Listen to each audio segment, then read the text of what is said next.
Ladies and gentlemen, welcome back to the Baschamania podcast. Back-to-back days with back-to-back new episodes after a long and quiet February. But we're back today with another new episode as Olympian, NCAA champ, U.S. Open champ. I could go on and on with all of his accolades.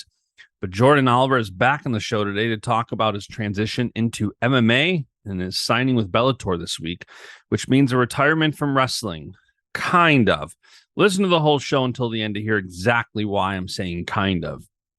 This show is brought to you by our friends at Attack, ATAC.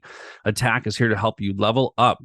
Download the Attack app today in the Apple App Store or Google Play Store and see why so many high-level wrestlers at all levels are using this app for a training advantage, from physical workouts to mental nutrition help. I've said it a million times before. I truly believe it. This app is like having a trainer in your pocket. When I wrestled 20 years ago, something like this was not available. So be sure to take advantage of this great app. Thank you to Attack for sponsoring this podcast. And hey, if you enjoy this podcast, be sure to subscribe wherever you're watching or listening to this: Apple, Spotify, Rockfin, YouTube, wherever you are consuming this. Be sure to subscribe, leave a comment, give a thumbs up. All those little things help to continue to establish the brand of the podcast. But all right, enough for me. Let's get into today's conversation with Bellator's newest fighter, I should say, Jordan Oliver. We are here. I got JO, episode 184. How are you, man? I'm good. How are you? Dude, we faced some adversity this morning trying to get this going. Hey, you always got to take a step back to take a couple forward, right? And I thought, like, I'm down the street at my good friend, Dr. Sam Camerata, his chiropractic office, because there was an accident this morning that knocked the power and Wi-Fi out. So I texted him and I'm like, can I come use your office? He's like, yeah. So he met me here. And I'm like, is that the end of the adversity that we couldn't get audio working? But we got it. So we're going to chat a little bit. You've had a big week, dude. Huge. And I knew it was coming. So, you know, we've obviously been talking about it. So it's not too much of a surprise for me. And there's been little hints. You said you were moving to Florida. I think you were in Richie Lewis's photo, boxing a little bit. Like, there's been some hints, but there's definitely congratulations in order. You've signed with Bellator MMA. Let's start with this. How did you come to this decision? So really, going all the way back to 2016, right? After that Olympic run, well, trying to make the Olympic team, there was about a year leading into 17 that I went full swing training and went into MMA. And I was training with, at the time it was Power MMA, and guys like Ryan Bader and Aaron Simpson and Miles Drury at the time was there. And it was just a good atmosphere for MMA. So me thinking, okay, at the time it was me, Ed Ruth, and Tyrell Fortune at Arizona. So those guys had made the transfer, and it was something that I've always been interested in. Oh, yeah. You've Right. kept that no secret. Yes. So at the time I'm thinking, okay, I do want to do this. I want to make this transfer now. But sitting down, getting by myself and not having the outliers and seeing all my friends go to MMA, I'm like, what? Did some soul searching, but what is best for Jordan Oliver? Yeah. Right? What did I want to do? So, make an Olympic team, go make the run to get an Olympic gold, and obviously I made the team, and things didn't pan out the way I expected. But at the end of the day, now looking, I made the Olympic team. Sure, I didn't go and get the gold medal.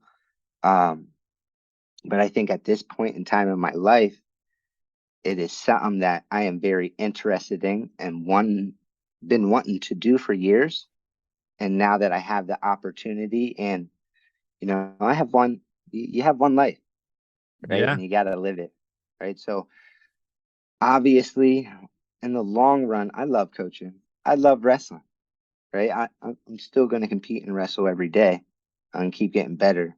And at the end of the day, who knows? I'm going to come back to coaching. That's a goal of mine. I always want to give back. Wrestling's given me so much. But, my competitive window is getting very, very small. I'm on 32 years old. And, for MMA, I still have longevity a little bit. But it's something I wanted to do and something that I think I will be amazing at, right? Same vision, right? You want to be a world champ. I want to go get the world title, and in doing so, I got to perfect not only one craft now. I got to Yeah. perfect 5, 6 different crafts. So it's something that intrigues me as a person as well. Getting up, I'm going and learning all these different crafts, and not only is it, making me a better athlete, it's making me a better person and just becoming a better learner. Um, so at this point in my life, you know, I thank wrestling for everything, but now it's time to get in that octagon and start trying to put people to sleep, or not trying to put people to sleep, putting people to sleep Yeah, put him and to going to sleep. get that belt. So why Bellator? Bellator, they have an awesome promotion, and at this stage in my life, Bellator not only is committed to me as a person and an athlete, but they want to see me progress and be the best fighter I can possibly be. And with that being said, um, I've been speaking with them, and it's been a real intimate relationship. Like, they really care about their fighters. They care in general, and just the conversations we had.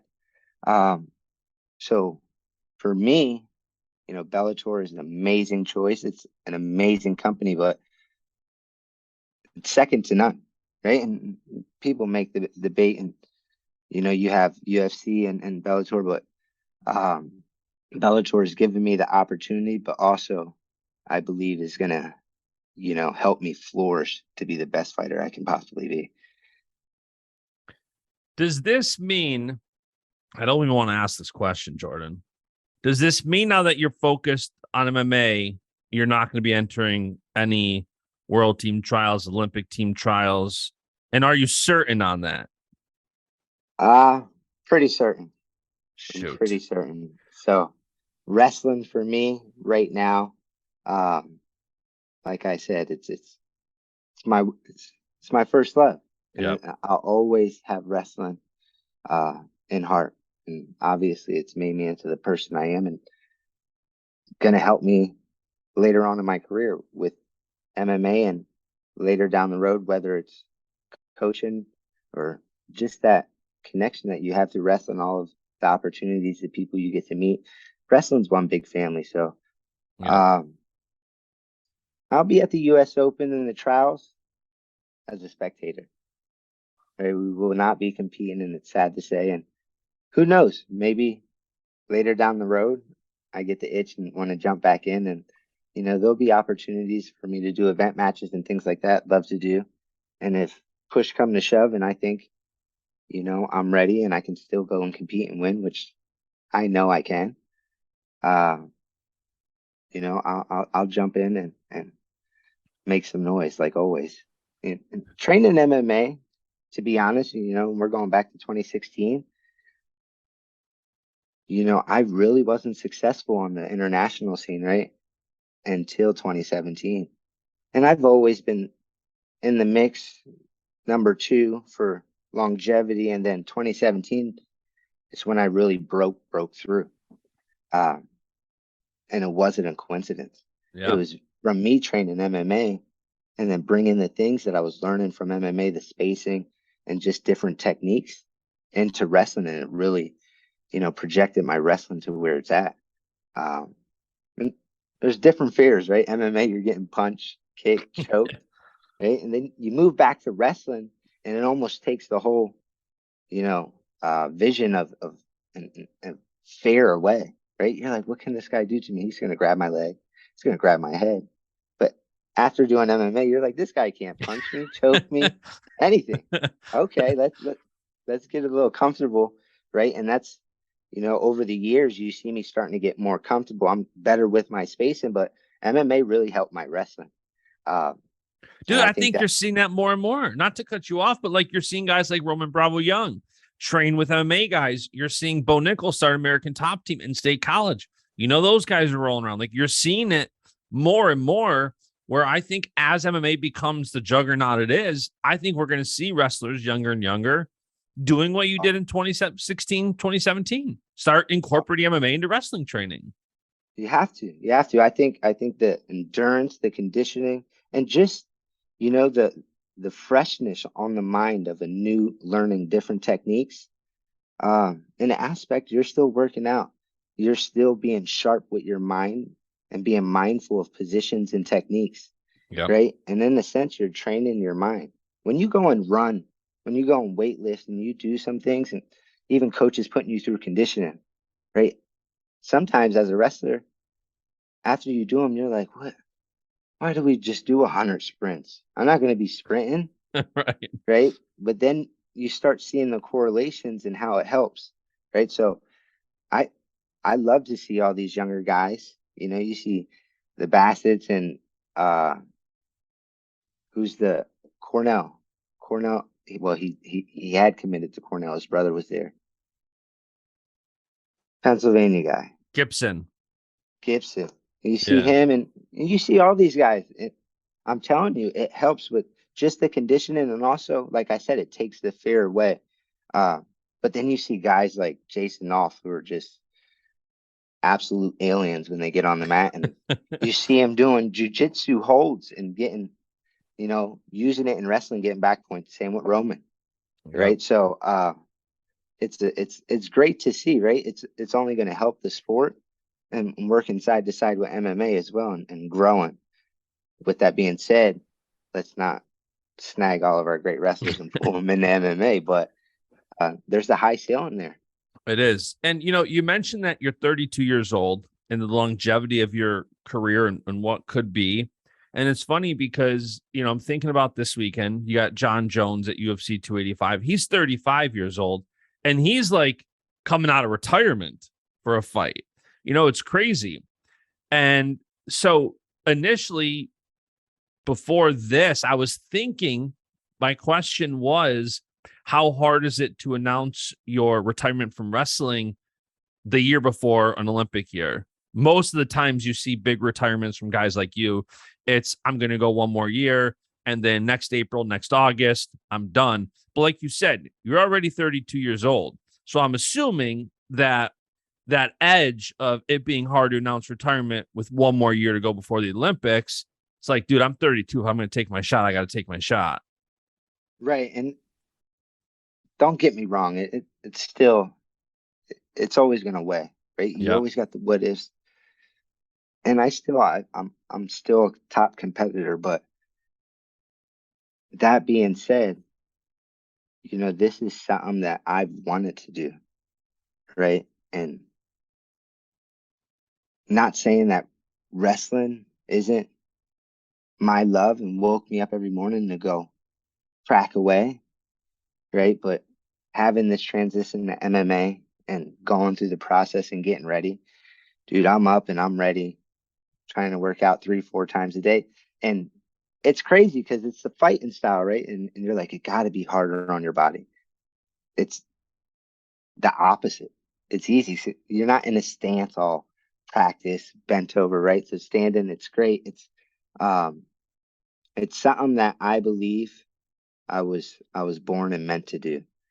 Dude, everybody like you to MMA is one of the most organic. Like, yup, I can see that. I mean, you've made it no secret for a long time. You wanted to do it, but your personality, your style is a personality and an athlete that you're seeing thrive in MMA. And so for your MMA training now, you're saying that you're waking up hungry. I'm curious of your training situation. So you had posted, this is when I knew that this was like very, very near to happening. You posted the path, Pennsylvania to Oklahoma to Arizona to New York, North Carolina to Jersey, and now to Florida. We've talked about the first 6 moves. So if you're curious on all those, go back and listen to Jordan on this podcast over the last couple of years. We've talked a lot about the importance of all those moves, what they've done for him. But now you're heading to Florida. What is the purpose of this move? What's the training situation like down there now? So I'm heading down to Florida. I'll be training at Kill Cliff, um, which a couple years ago was Sanford MMA, and now it is called Kill Cliff. amazing training situation. It is located in Deerfield Beach, Florida. Yep. But the reason I'm going there is like I said, the situation they have, right?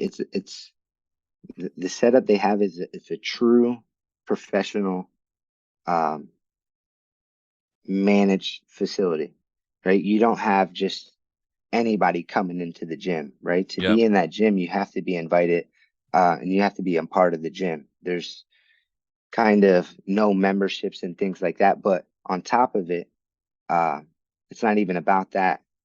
You have the elite set of coaches and not just striking, not just Muay Thai, not just Jiu-Jitsu, right? You have full spectrum of coaches that are really great. Uh, on top of it, and I'm taking a wrestling mentality from it. Not only do you have a full set of coaches that are always going to be there and detailed to you, now you have partners as well, right? So the environment, and I look at it through my career of wrestling, right? When I went to Oklahoma State, right, the reason I made that choice was the coach and the partners I have, right? Iron sharpens iron. When I got to Oklahoma State, they got my butt kicked, right? And I'm same thing here, right? New stage, new path in life, and I'm on a learning curve right now. I got to put my head down and work, and I expect to go in there and get my butt kicked in the first couple of weeks, right? But keep grinding, waking up, learning, and improving, and then I can go showcase my skills. So that, I mean, from partners to coaches, from the setup and the system they have at Kill Cliff, it is second to none, right? And if I'm going to do something, I'm making sure I'm going to put myself in the best situation to become a world champ. We don't go into fighting for the glitz and glamour, right? There's one vision, and that's to become a world champion and the best fighter on this planet. I think you can do that, Jordan. I really do. And I'm not just saying that to blow smoke up your butt. I think you have what it takes. Obviously, the wrestling is probably the easiest part of the transition for you. What do you think is going to be the hardest? I think wrestling's easy, and it's still different with MMA wrestling, right? And you got the cage wrestling, and you get kneed and you get punched now, and you get choked. So some of the wrestling's a little bit different, but I think the hardest thing, but the one thing that I want to learn and most curious about is jujitsu, right? Striking obviously is number one. You always got to learn to strike, but jujitsu is something that is very close to wrestling and is very much a chess game like wrestling, Yeah. right? Yep. But if you look, and you look at striking, you look at jujitsu and all these different combat sports that are mixed in at the highest level, just like wrestling, it's a chess game, right? So it's very intriguing to learn, and a lot of the things we do in wrestling are how to generate power and just the movement. And luckily, I have very good feet, right? So switching over to MMA, my striking and stuff, my movement is very well, which is helping me a lot.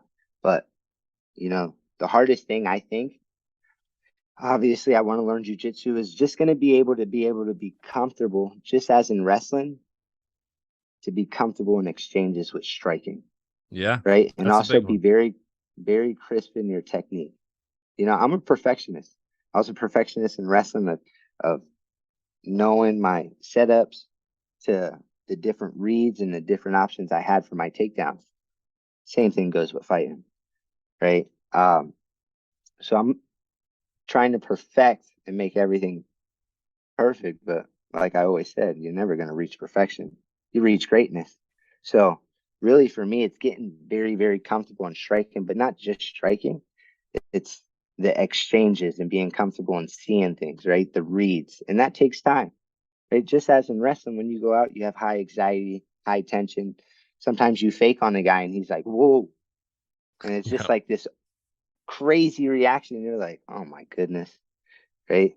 So same thing where you're in MMA where I start becoming more comfortable, right? And I can start countering, not only countering, but exploring windows and dominating fights, right? Not always just backing out or using my wrestling to save me. Now, as a Right. wrestler, there's going to be times I need to wrestle, but the person I am, the style I want to bring, I want to be an ultimate striker. And Yeah, then I when can push picture come to that. shove, then I can use my wrestling. Um, Your Bellator announced that you're competing at 145, which for wrestling fans, that's like 65, 66 kilos. You've recently been competing up at 70 kilos. I'm assuming, to make that commitment to 145 when you're now in your 30s, when you cut weight, we talked about this. I think after the Olympic trials, you have had a really good in detail breakdown about your weight management leading up to the trials and how you felt. But now, as you enter this point, what was that decision like to go that weight that you've kind of, you've been at for a while, but you've also kind of gone up a little bit to be more comfortable at times? right. I think, you know, if I'm looking to go to 2024, I'm going 65 kilos, right? Naturally, I think when I'm at my best, right, I think the decision to go 70 was to feel good and really, I was coming off an injury and I was older, right? So Yeah. I was trying to give my body time to heal, but also um, I was big enough and I felt great to compete at 70. And I think I could have won the world title at 70. I still think I can. Um, 145 now. With that being said, it's a little bit different. We don't have 2 hour weigh-ins, right? There's day before weigh-ins, but even that, nothing changes across the board. It's just professionalism with your nutrition, being committed and disciplined and sticking to the plan. Um, so 145 for me, that's not a hard cut at all. Um, and it's not as taxing on the body, like I said, right? I was down in Florida when I went down there for a week and was training. And after the third day, as a wrestler, I can feel my body. I'm like, I'm a little light, I think. And I step on the scale, I weigh 154, right? Wow. So even seeing that, coaches and some of the guys were around, they're like, oh, you can fight 35. I'm like, listen, I'll quit before I even start. Don't even think about it, right? Oh, Um, man. and if the time comes, right, and I'm 45 feeling great and I think I can make 35 and the situation is right for me to make 35, I'll make it. But 45 for me is a perfect weight. I'll feel good. Um, and I believe, when I'm going to be very, very disciplined, and I'll be working out 2, 3 times a day. Um, 45 is not going to be a hard cut. And I just want to make sure that it's not about the cut, right? Just even in wrestling, as long as I stay disciplined and I follow the nutrition, we're focused on getting better. And right now, that's very important for me. I got to focus on not only, like I said, one craft, I got to focus on perfecting 4 or 5 different crafts, Yep. right? So, um, with that being said, being disciplined and just doing the work, weight will take care of itself. Yeah. Right. So even in wrestling, you go into practice, you don't want to think about, okay, I got to lose this much weight. You want to think about what do I need to get better and what do I need to improve to be better the next day and the next day. Right. So even for me, I'm not even thinking about weight. Right. It's let me get in the room, let me work, let me become the best I can possibly be. So when the time comes and I can showcase my skills, I put on a show for the MMA world and wrestling world. Yeah. That'll be a fun one. It's funny because, when I was thinking about this episode, I'm thinking about your transition to MMA. In wrestling, goals are so often age based. You want to be a state champion, you want to be an NCAA champion, then you want to be a world and Olympic champion. With MMA, you don't compete in college, you don't compete in high school at that level. It's one goal to be a world champion, to get a belt, and that's it. Do you think being in this stage of your career kind of helps that transition of that mindset of just for, the last decade you've been training to be a world champion, and now that's not changing? you're just kind of changing the craft from being a world champion in one craft to being a world champion over here. Was that part of the excitement about going over to this? It's kind of continuing that chase of being a world champion without kind of putting your eyes on a completely different prize. Right. I mean, just me and you could be playing ping pong, and I want to beat you. It don't matter what we're doing. I'm a competitor. Yeah. So, I want to be the best possibly I can be, whether it's wrestling, whether it's sprinting from one stop sign to the next, right? I'm always trying to win. So, that being said, I think wrestling has prepared me over like way more than I even thought of moving into this MMA world. Just the mental mindset and the training aspect. And like you said, the goal to be a world champion, right? That obviously in wrestling is very, very hard. You start looking at it in wrestling terms, right? If it's Olympics, world titles, you got only 10 guys, right? Yep. 10 Olympic team, you got 6 guys. Um, I don't, man, nothing changes. Nothing changes. So for me, I'm very, very excited just to get up and who knows? Maybe I go win a world title in jiu-jitsu, win a world title in boxing, and win a world title in MMA while I'm doing all of these crafts. That's the fun thing about it is I love to learn and try to perfect anything that I'm doing. Yep. So this is just feeding me.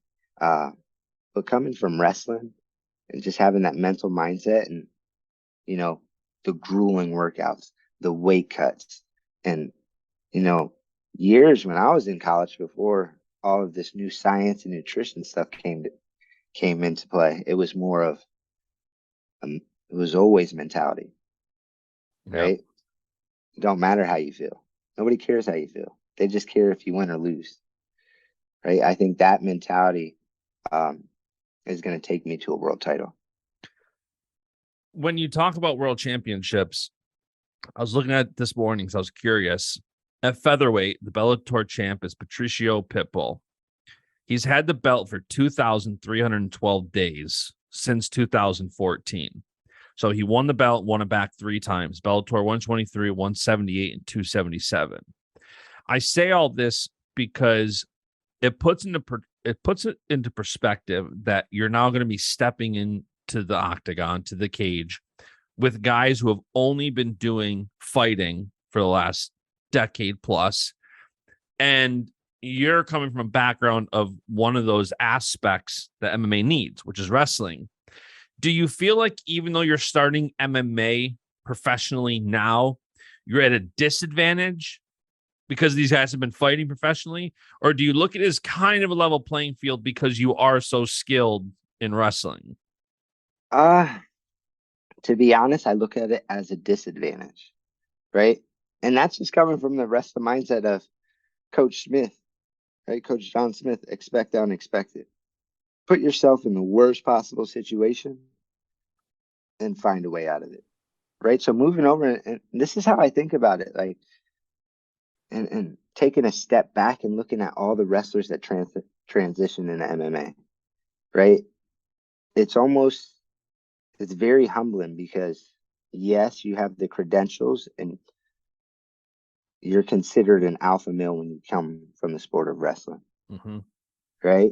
But you got to let that ego go because for as long as I've been wrestling, which is 28 years, there might be a guy that's been boxing and striking for 18, 20 years as well, right? So I'm great in the wrestling world, but the striking and boxing world, I got to catch up. Now, with the mentality and the discipline that I've learned through wrestling, I believe I can do that very, very quickly. Right. And that's why wrestling, I think, has prepared me more than I even know. Just going through the training and just the mental thought of the process and executing the training. Um, with that being said, I got to approach these tasks and let go of the whole Jordan Oliver persona in my training, right? And when I'm going into work, because I'm a perfectionist, so when things ain't right, it's easy for me sometimes to get frustrated and be like, this ain't working, Right. right? But with that being said, with the training, with the mental discipline, that's also going to project me very quickly to where I want to be, whether that's strike and jujitsu. But the mentality is I'm behind, right? It's also So, funny because you mentioned that it's a disadvantage, but I do think we are so early into this. Wrestlers have been going to MMA. That's nothing new, but the frequency that you're seeing it is more and more. And we're also seeing such a wide array of ages. You're 32. You're going to start your first professional fight this year. Bo's fighting this weekend at 27. Then you have Aaron Pico, who could have had an amazing collegiate career, I'm sure, go right into MMA at 18, 19. And you're seeing all different levels of success. Bo's 2 fights at UFC's Dana White's Contender Series were lights out in seconds. You have Pico, who went arguably, at that age where I feel like if most people really, really want a longer career, they go earlier. But then you got knocked out, and it's like it doesn't make a difference when you go.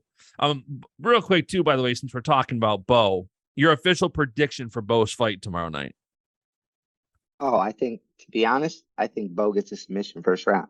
Dude, so that's what I put in on FanDuel. My buddy texted me, who's like not a huge wrestling guy, but he's a big MMA guy, my brother-in-law. And he said, dude, I can't believe Bo's minus 2,000. I said, I like Bo first round submission plus 110. That's just me. I'm like, I like that. I don't think we look at wrestlers like we look as wrestlers for power, like knockouts. But then a guy like Bo comes out there, gets a submission. I like Bo first round submission too. I feel better now, Jordan.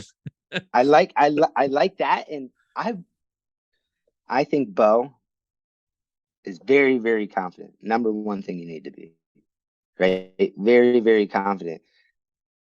I won't put it past him to knock him out, to get a stoppage. I don't like when I'm this confident, Jordan. I'm too confident that means in something's him. wrong. But then I look at Vegas and I say, okay, Vegas, it's a minus 2,000. And for you non-gamblers listening, that means to win $100, which is what betting lines are based on, you have to put up $2,000. I think my buddy was going to bet like $80 and was going to return 85. He's like, I'm like, dude, go first round submission. I'm like, yeah, it is what it is. But if I'm a bettor, what are the lines for him getting a stoppage in the first? Let's see if we can pull them up when we talk. Well, I looked that up, Jordan. If there's another active wrestler right now who you're excited, who maybe if you could pull them to Florida a little bit and start MMA, who would you love to see from wrestling right now hop in MMA tomorrow? And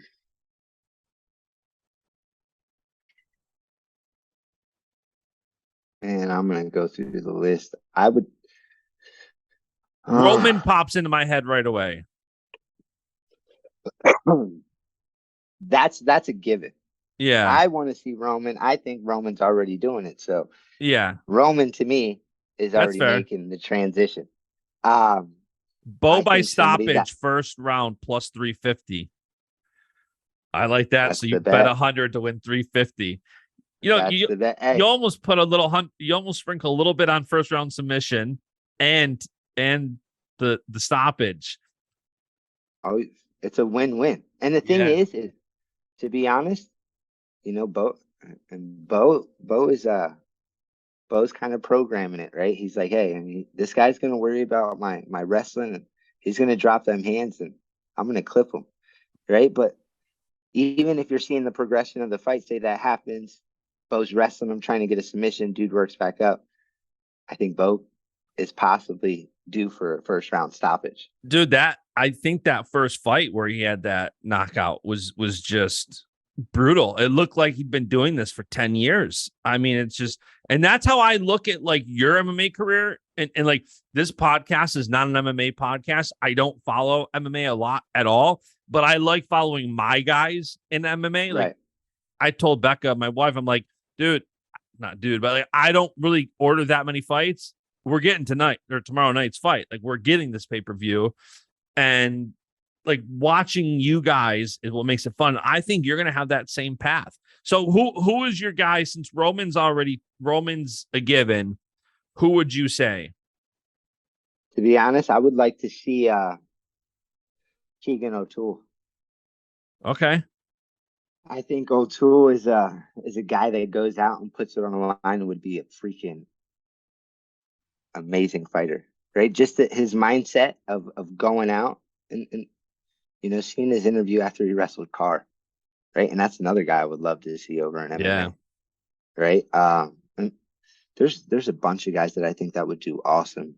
Austin Gomez, but I think O'Toole was somebody that would surprise a lot of people, right? O'Toole also has Askren in his corner. Like O'Toole's an Askren kid. He's a Missouri kid. That's Ben's kid. So Yeah, when you have Ben, who's all-time fighter in your corner, you really can't go wrong. and who can kind of show you the blueprint and how it's done and has those connections. I think he would be a freaking really, really good fighter. I think he would be one that never holds back and puts it out on the line, and you'd be surprised. He might become like a knockout artist. Dude, He'd be like a Michael Chandler. You look at some of these heavyweights too right now, Mason Paris, Kirk Fleet, Tony Cassiope, those guys, and obviously Gable Steveson too, but like he's WWE, so we'll leave him out of that. Like those guys have such explosive power. Kirk Fleet looks like a 74-pound guy, the way he moves. Mason Paris, Cassiope, these guys are explosive and they're in shape. Like they look like 97-pound guys. They look like those guys in MMA, I think would do crazy. Any of those high level, really good big guys that can move like those guys do, and have a wrestling background, do absolutely amazing in MMA. I think it is a no-brainer if Gable Steveson went into MMA. Oh, dude. Dude would be a huge hit, right? It's like, and I would never knock DC. DC is my guy. I love DC. It's my big bro. But it would be like DC 2.0. Yeah. Right? Maybe 3.0, because this dude is just the way he moves. I don't power think explosion. I think it would be amazing.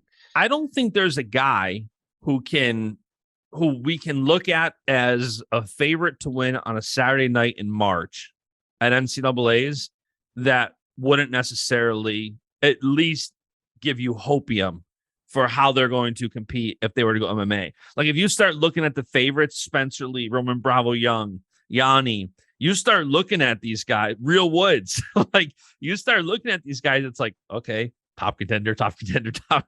Like, yeah, what an advantage. And Real, I've always been a fan of Real, and I believe Real's going to make the transition to MMA. I think he would be freaking spectacular. Real, come to MMA, man. When you're done. Look at, he's got Izzy train in his corner. Izzy's trained some of the best in the world. So Real's path to MMA is pretty much like for Real to MMA is very much to me like Roman to MMA. It's just they have connections and they're go ahead. No, go ahead. They just the connections they already have, and just the athletes that they are and the mentality that you see, you're like they're meant for MMA. Dude, I made a prediction last year that I was wrong on, and I'm still I'd make the same prediction all over again. I thought for sure after last year in Detroit we'd see Soriano go right into MMA. His personality, his persona, he thrives off the arena. Like wrestling, just as well as anybody, wrestling is not about the lights. It's not about the glitz and the glamour.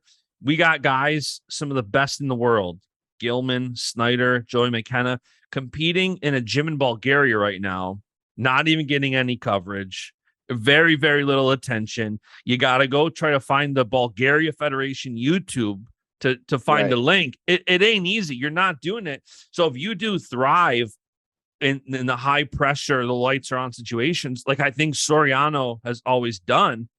I was surprised that he didn't go right in MMA last year.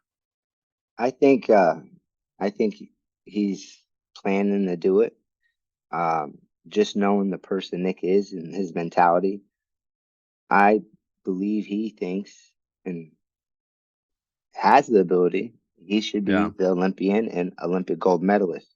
So to tell somebody, even like me, whoever is on this journey is, Nick has put 10, 20 plus years into wrestling, and he has a great future and possibly be a champion in MMA. So for this next cycle for him, it's why should I cut my wrestling short when I'm basically at the pinnacle, right? And I can go. I believe I can go win, make the team, and then go and bring home the gold, right? And for him, he has a lot of time. So I think, you're going to see Nick Soriano go make a team, go win a medal if he wants to and has the possibility to, and then really make his transition. Really make his transitions into MMA. I think he's a perfect fit for it, and I think there's a reason he's in Arizona. Dude, by the way, Mark Perry is, I'm sure, very persuasive when he has talent in front of him and he knows you can be an Olympian, a world medalist. I'm sure Mark Perry in your ear to say like that's no doubt. And it's easy too to forget, like Soriano had the same record as Cal in college and high school. Soriano was 159-0 in high school. Crazy. He has been so good for so long. And, thinking about longevity of wrestling careers, I'm starting to think of like some of the highlights of your career. For me, US Open, you always put on a show at the US Open. There's something about JO in Vegas that just that gets me excited for your fights. I hope they're in Vegas because you in Vegas, there's just some magic about it. When you look back on your wrestling career, what would you say are some of the highlights that stick out? I mean, it would never be. I I don't want to be cheesy, right? And the wins are always great, but I think it was just the journey and the people I got to meet uh, in the process, Yeah. right? Of going from Easton wrestling, growing up Easton wrestling, getting to wrestle under considerably the best, if not the best American all time, John Smith. And then, my progression from there, whether it was from Arizona State and working with Zeke, the people I got to meet and just get to work with was truly a blessing. And they weren't just acquaintances, they became family. And there are people who really like molded and shaped me and really my thinking of, I couldn't be this high level, thinker and competitor without all of these people in my life helping me and giving me advice and just being a leader without having to say anything, right? Of just watching these guys. So, um, man, I love wrestling in general is a whole highlight for me, right? I loved everything about it. I loved competing. I love putting on the show. And you can go back to the wins and NCAAs and go back to states and but it was really highlights for me. It's I always love the big matches, the beat the streets, right? And wrestling out in Times Square and obviously NCAAs, nothing ever tops that. You're on ESPN in Yeah. front of thousands and thousands. It's electrifying, right? But my favorite, and it'll always be, is the Olympic team run and the U.S. Open, Yeah. right? I even surprised myself on the U.S. Open. I think I've told this story a couple times where I was cutting, and I almost pulled out the day before the U.S. Open. I ran the 50-0 gauntlet, Was that right? 2017, That was 2019 2019? when I ended up checking the field. Oh yeah. I'm thinking of 2017. You beat, I think, Molinaro in the finals. Yeah, Yeah. that was those.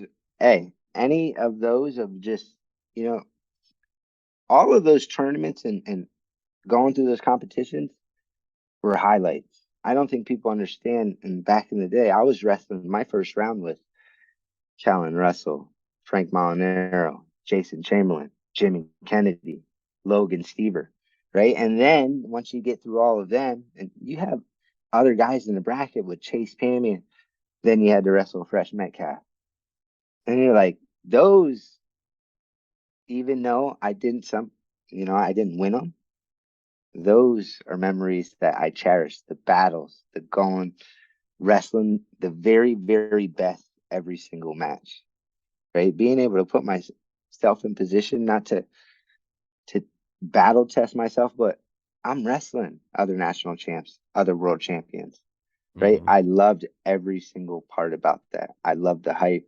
I loved the training leading up into it. And sometimes the results suck, but I still loved it. It still motivated me to get back on my feet and get working because I had somebody to track down. And same goes MMA, right? I'm waking up, I'm seeing the rankings, I'm watching all these different fighters. Um, and it's a new craft. I'm doing my homework. I'm sitting, watching, fighting literally 16 hours of the day, right? So nothing's going to change. We're still going to get up. We're still tracking down the best guys and trying to be the very best and become a world champion.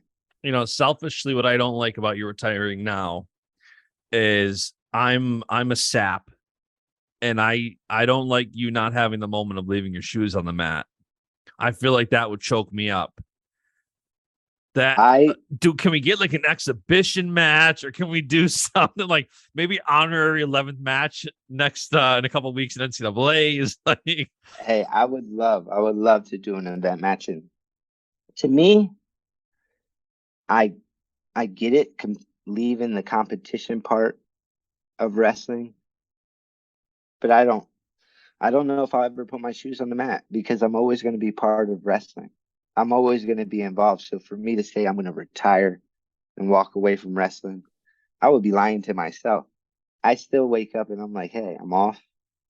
Anybody want to go get a roll? Let's go roll. Let's go wrestle. Right. And I even text these, like, all the guys, like any of the MMA guys, any of the wrestling guys. I'm like, hey, you want to learn wrestling? You want to go wrestle? I help you any way I can. Um, so, after I go and get my world title and my belts, vision for me is, continue to help wrestling and build wrestling uh, as well. Maybe have my own gym where I can teach wrestling and maybe MMA and different sorts of things. I think what we need to do between New York's taxes and New York's politics, I'm very jealous of your move to Florida. I think we're It gonna was a try good to. move. I think in like 5 years we want to try to get a place down there. I think what we need to do is team up. By then you'll have your world championship. I'll have a little bit of time, hopefully. We need to bring D1 wrestling to Florida. Oh, I'm Can all you for it. imagine NCAA's in Miami? I mean, Hey, like, just imagine a Division 1 team, Florida Gators, right? right. Florida State or The any U. of them. Like, Just having wrestling, I don't think it would be no competition, right? People would want to go there and compete.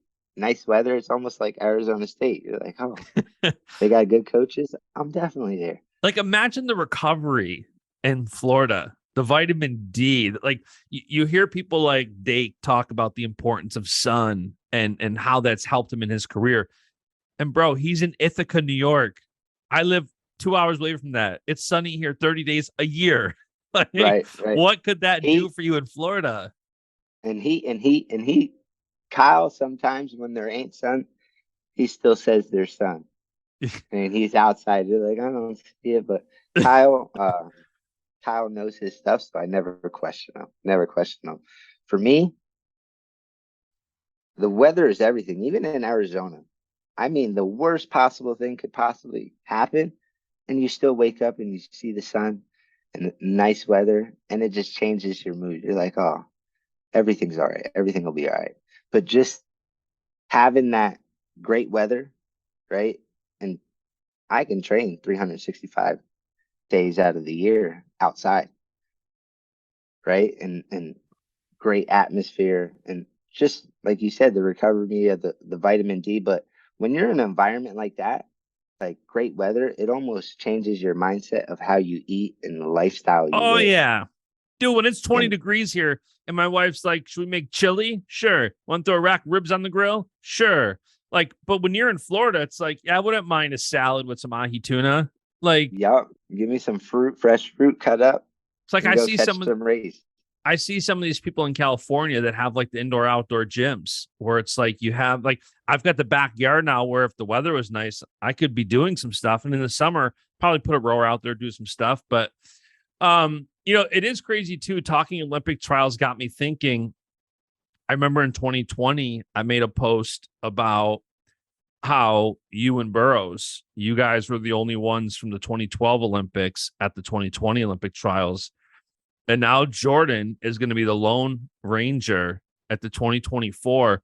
Dude, if you think about how long it feels like the 2012 Olympic team, like Hayeswinkle, Burroughs, Herbert, Varner, like the Lagniev, like these guys feel like they were, some of them wrestled 10 years ago, and Burroughs is still going, dude.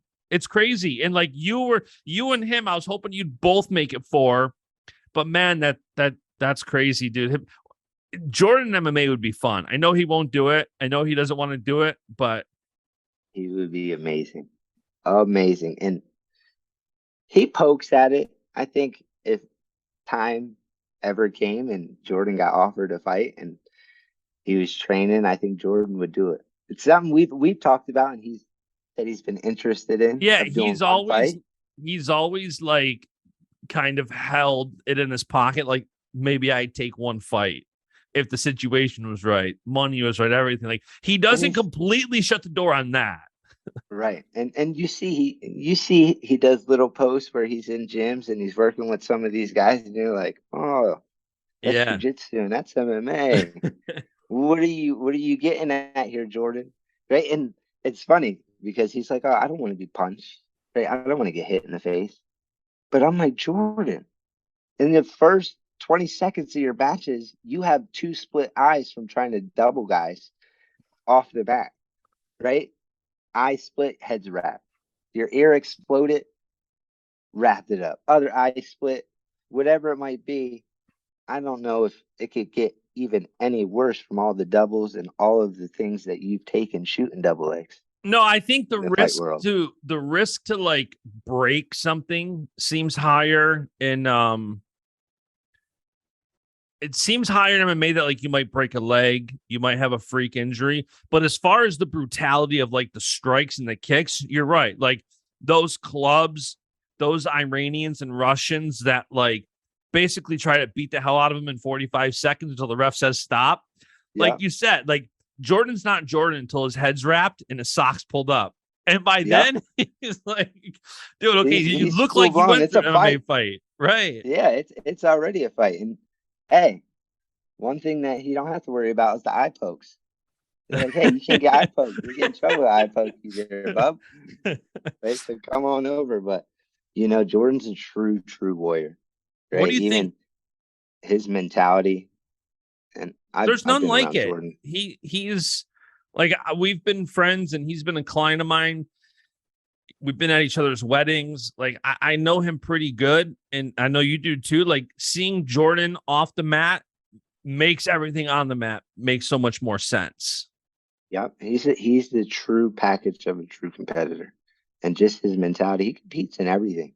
Every single thing. You think I compete and I want to win everything? Jordan is 10 times worse. Right. So it's always fun getting with him. It's always competing. But, just his mentality and what makes him the wrestler he is and the discipline he has. If he decided he wanted to fight or even take a fight and it was a high level fighter, there's no doubt in my mind that Jordan would do the training and the necessary work and would put on a freaking amazing show. I feel like he'd have to fight somebody like a Russian, Iranian. I feel like he's such a Like his feuds internationally are such the biggest feuds internationally in wrestling, I think. Like I think he'd have to fight like a Russian or Iranian or something. We just need to have each team strap up some gloves, right, and have like a little wrestling MMA league. You don't have to. You can train if you want, and then have some of the wrestlers fighting. That would be amazing to watch, right?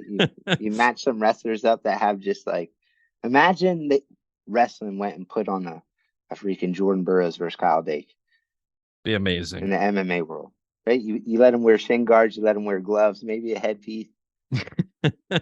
We'll go crazy. People would love to watch. I would watch it in a Oh, heartbeat, dude, right? everybody would. Seeing those But guys do anything competition wise is great. and you talk about then Jordan competing against an Iranian, Russian, the internet will go off. He'll set the internet on fire. But I think Jordan, I'm excited to see his next 2 years. The dude, he gets older and just gets better. So He gets more mature and he gets even more grounded and he doubles down on what he knows works. And obviously, when you're of that no, caliber, it's just the wisdom. You know, you almost wish some of these coaches that develop all this wisdom could go back and compete now with that wisdom they've gained. Because you talk right. to some of these coaches, I'm not an athlete by any means, but when I talk to some of them and you hear like, wow, you're really smart to connect those two things and have that outcome. Be crazy to see what they could do if after years of accumulating that wisdom, go compete with it. And Jordan's at that point to where he's what, a couple years older than you, right? He's like Yep. 33, Only two. 34. Yep. Yeah. So it's cool to see that wisdom being applied where many times I feel like it starts happening after somebody winds down their career.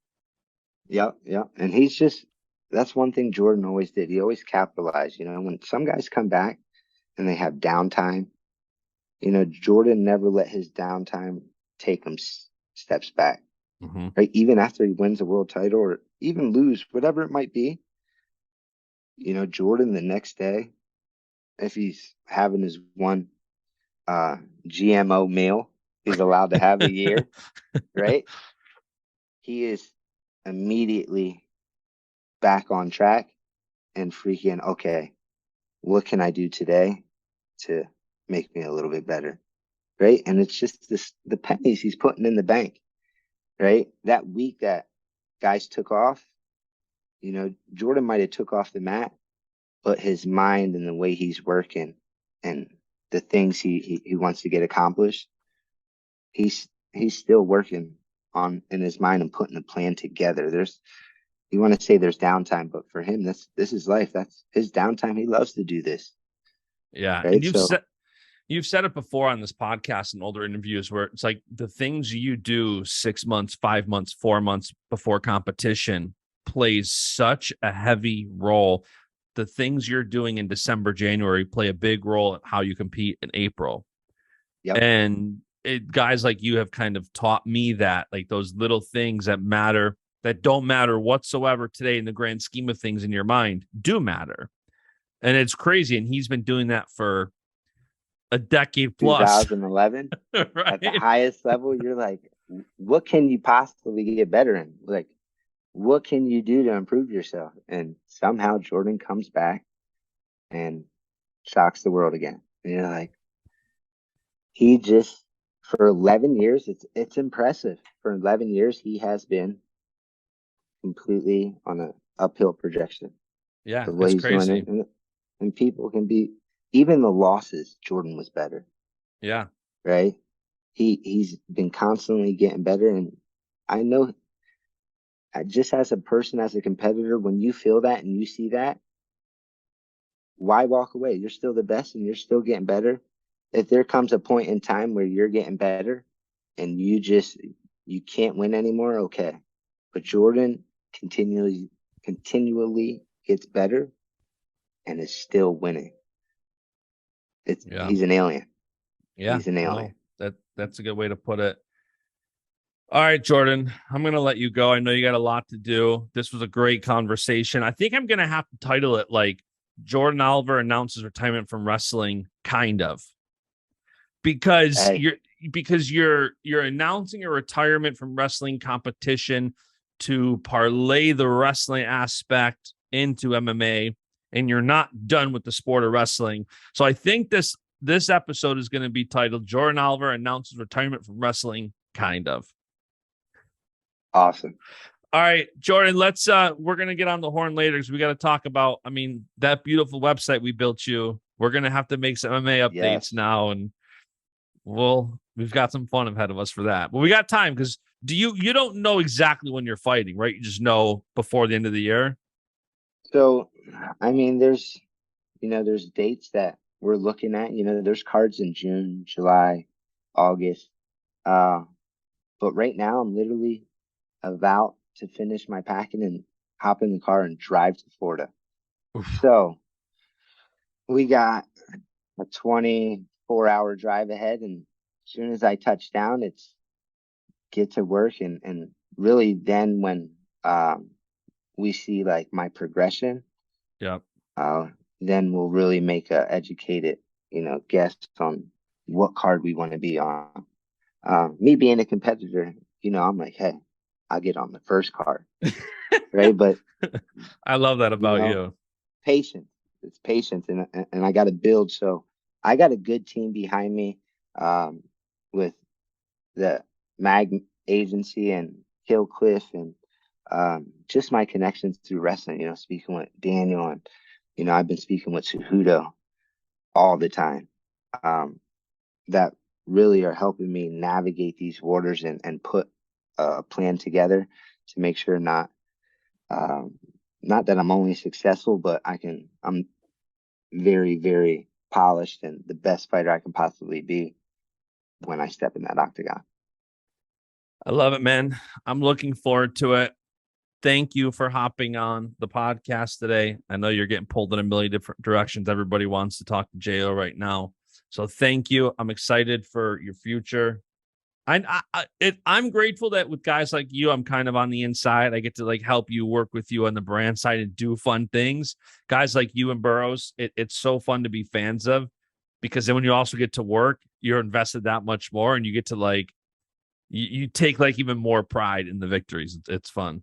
So Well, I appreciate it. I've always appreciated our friendship and everything you've done for me and the support, man. Even things like this, I'm very grateful for you even to give me the opportunity to come on your podcast and, you know, form the friendship that we've formed, and, work together, and hopefully, we build an empire moving forward, dude, MMA side of things. the sport needs more people like you, where the loyalty, there's been people who have gone through stuff and have had people just like, all right, I can't be associated with this. It could affect me negatively. You never shy away from your crew. You never shy away. Like I remember somebody came after me for something on Twitter, and within seconds, I don't even know if I saw it yet. And you're like, back down. JB is my boy. Yeah. Oh It's yeah. like, Oh yeah. My you don't see a lot of that loyalty in wrestling. You don't. There's a lot of in wrestling. There's a lot of like, I'm doing me, and I get it because it's a wrestling. It's all about me, quote unquote. But there's not a lot of loyalty to the level that you have for it. Well, you've always been there for me. You've always backed me, and I've got a small circle of people, that through thick and thin, win, lose. If I want to wrestle, if I don't want to wrestle, no matter what it was, they backed me. You backed me, and always gave me the opportunity um, to be a better person, to expand my brand, and just expand as a person. So, um, you know, that little circle, you. Yous are more to this journey than you even know, and very much appreciate it more than I can even show. So I appreciate it. No, I know that you show it. You might not think that you show it as much as you do, but you show it in a lot of ways.